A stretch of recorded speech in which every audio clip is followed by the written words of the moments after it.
زمری په یو هوټل کې آشپز دی. هغه نن ماښام د خوړو د تیارولو لپاره 80 کیلوګرامه رومیانو او پیازو ته اړتیا لري. په دې معنی چې یعنې په مشترکه ډول ټول رومیان او ټول پیاز باید څونه سي؟ په مجموع کې 80 کیلوګرامه. داسې حال کې چې 1 کیلو رومیان 3 افغانۍ او 1 کیلو پیاز 2 افغانۍ قیمت لري. صحیح ده؟ او هغه غواړي چې یوازې د 220 افغانیو څخه ټوله سودا واخلي. نو دلته ویلی دی چې تاسې د رومیانو مقدار په کیلوګرام ومنئ، یعنی چې هر کیلو رومیان چې دي، صحیح ده، په یې ومنئ، هر 1 کیلو رومیان دي، او هم هر 1 کیلو پیاز چې مقدار په کیلوګرام دی تاسې د پی په توري وښایئ. نو د دې ځای راځو هره برخه ځان ته بیله بیله لیکو. ګورئ دلته یې موږ ته ویلي دي چې هغه غواړي دغه رومیان او پیاز څونه ټول وکاروي؟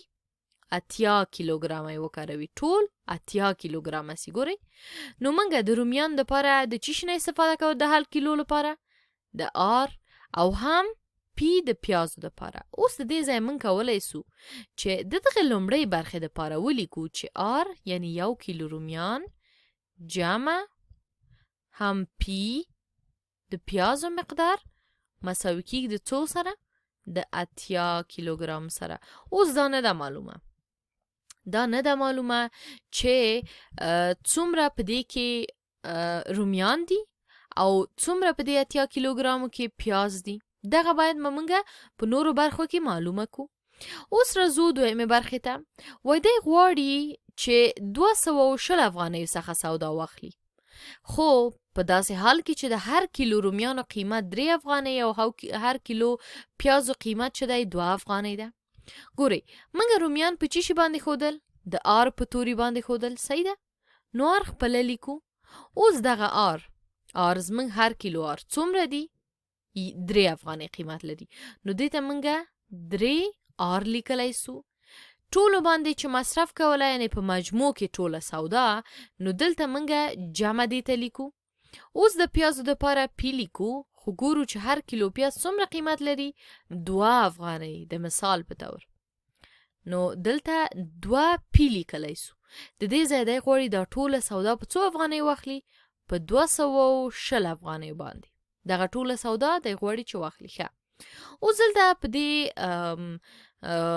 برخه کې تاسې ګورئ چې موږ دغه دویمه برخه د دې پوښتنې هم ځان ته دلته تعبیر کړه چې تاسې ښه په دې باندې پوه سئ. کوم چې شی چې اوس موږ ته معلوم نه دي هغه دا دي چې په دغه 80 کیلوګرامو کې، صحیح ده، چې د ده په کار دي څومره د دې څخه رومیان دي او څومره یې پیاز دي. یعنې دغه او پی دواړه مجهولونه دي چې تاسې کولی سئ دا د افنا په طریقه باندې هم په ډیره اسانۍ سره په دغه سیستم کې ترلاسه کوي. او همداسې دغلته معلوم نه دي چې دغه 220 افغانیو څخه چې دی غواړي سودا واخلي څومره به په رومیانو باندې مصرف سي او څومره به په پیازو باندې مصرف سي، په داسې حال کې چې هر کیلو رومیان 3 افغانۍ او هر کیلو پیاز چې دي 2 افغانۍ قیمت ولري.